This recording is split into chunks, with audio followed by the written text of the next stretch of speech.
जय भवानी, जय शिवाजी, जय भीम, जय शाहू, जय फूले, जय पेरियार, जय बिरसा मुंडा।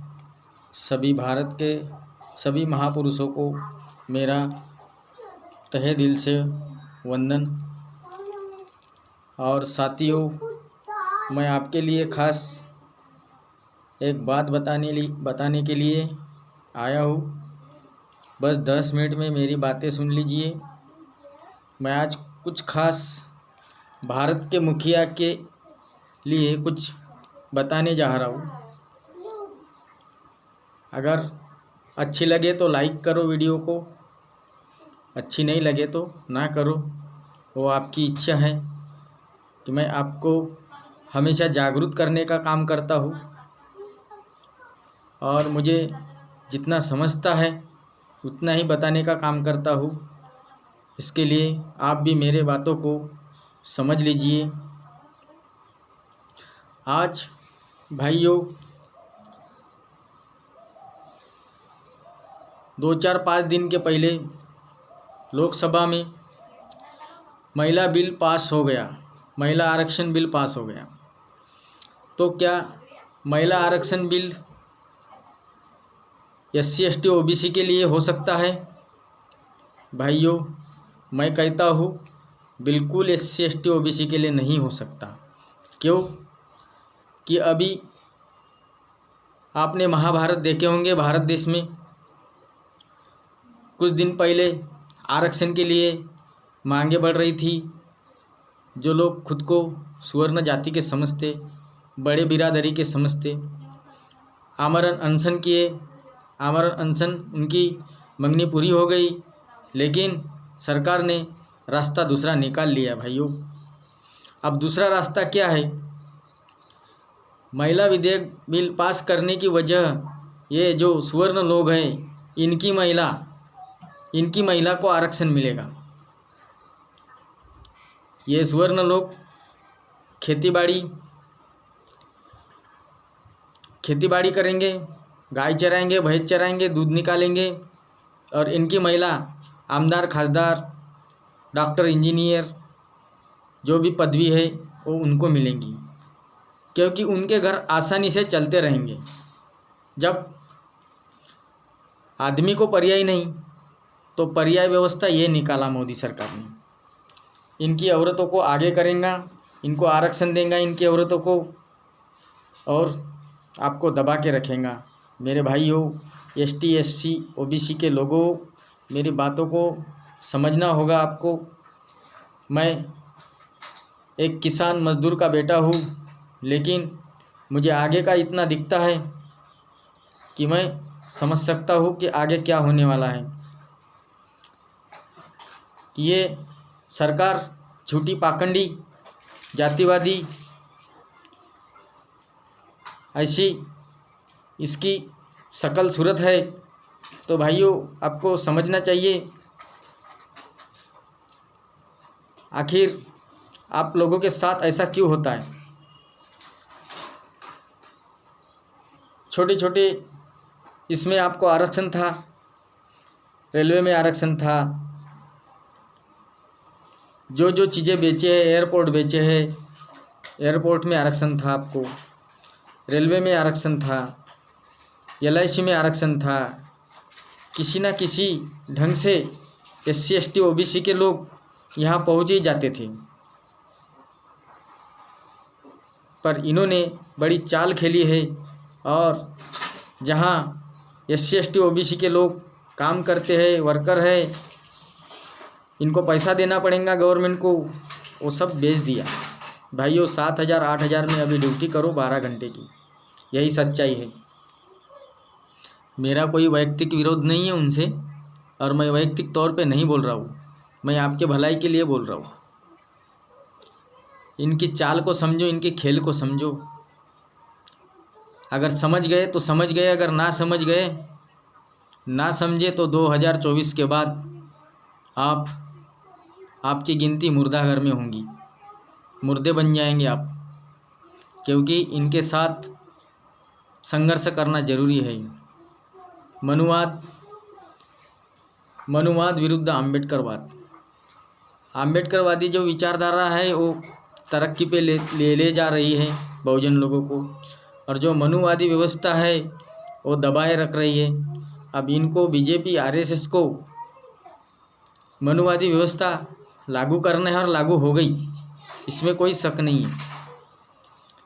तो ये मनुवादी व्यवस्था की तरह ब्राह्मण क्षत्रिय वैश्य यही लोग राज करने वाले हैं और आप लोग उनके गुलाम बनने वाले हैं।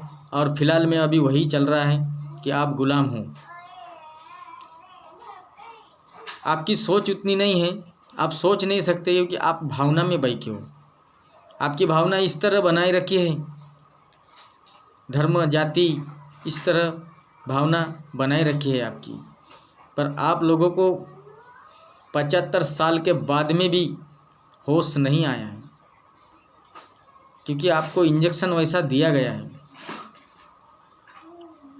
आपको इंजेक्शन वैसा दिया गया है।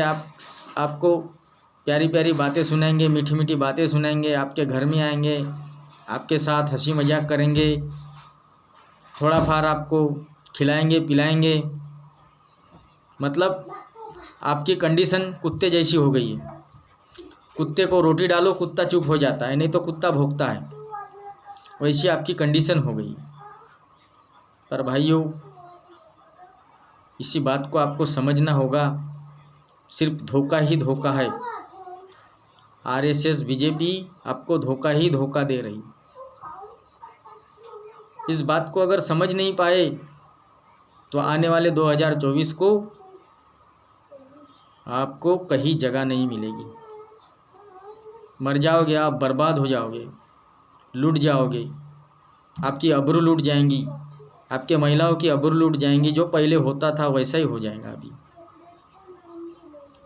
भैया पहले क्या होता था मालूम है? तुम्हारे महिलाओं के बहन बेटियों के साथ क्या होता था? जब तुम्हारी बहन बेटी शादी करके जाती थी तो शुद्धिकरण उसका होता था। शुद्धिकरण नाम से स्वर्णों के यहाँ 3 दिन उसको बिताना पड़ता था। भाइयों याद करो, इतिहास को भूलो मत, इतिहास को भूलो मत। अगर इतिहास भूल गए हो तो इतिहास बना भी नहीं पाओगे। बाबा साहब ने संविधान लिखकर महिलाओं को समानता का अधिकार दिया है। SC ST OBC को उनके अधिकार, हक और अधिकार दिए हैं। पर आप वो चीज़ समझ नहीं पाते। बाबा साहब के विचारों को आप फॉलो नहीं कर सकते, क्योंकि आपके अंदर जो मनुवाद गड़ा हुआ है वही सच्चाई लगती है आपको। भाइयों, बाबा साहब के संविधान को आपको पढ़ना चाहिए, बाबा साहब के विचारों को फॉलो करना चाहिए, तभी आपकी तरक्की होगी। मुझे एक बात बताओ, आपके घर में 5 भाई है, 5 भाइयों में से एक मुखिया है। वो मुखिया ऐसा है कि वो 4 भाई के लिए कुछ नहीं सोच रहा है, वो अपने परिवार के लिए सोच रहा है। विदेश का दौरा करेगा, उसमें कहीं पैसे बर्बाद करेगा। अच्छे कपड़े पहनेगा, उसमें कहीं बर्बाद करेगा, कहीं पैसों की बर्बाद करेगा। उसको आने जाने के लिए अच्छी सड़कें होना, उसके लिए पैसा बर्बाद करेगा। बाकी 4 लोगों के लिए क्या है? तुम तो मेहनत करो, पैसा कमाओ और उसके गल्ले में डालो और गल्ला खर्चा करता रहेगा। आपका परिवार में आपके बच्चे को तो अच्छी दो टाइम की रोटी खिलाने का भी बराबर बंदोबस्त नहीं है आपके पास। क्या करोगे आप?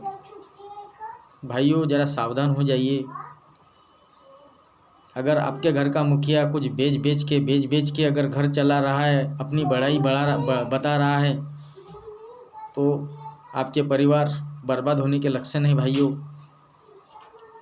आपके घर में भी 2-3 भाई होंगे, उसका भी नतीजा आप भुगत चुके होंगे। एक भाई अगर बर्बाद करता है तो बाकी भाई लोगों ने सोचना चाहिए कि बर्बाद कौन कर रहा है, और उसको मुखिया पद से हटाना चाहिए। दूसरे आदमी ने बनना चाहिए, दूसरे भाई ने वहाँ मुखिया बनना चाहिए। तो भाई लोगों, पूरे देशवासियों, मैं यही विनती करूँगा कि आने वाले 2024 को इस मुखिया को हटा के दूसरे मुखियों को, दूसरे पार्टी को भारत देश में लाओ और अपना घर परिवार, भारत देश का घर परिवार संभाल लो, नहीं तो पूरा भारत देश बर्बाद हो जाएगा। साथियों, मैं इतना ही कहूँगा, आपको इतना ही आग्रह करूँगा कि आने वाले 2024 को सत्ता परिवर्तन आपको करना है। जय हिंद, जय भारत।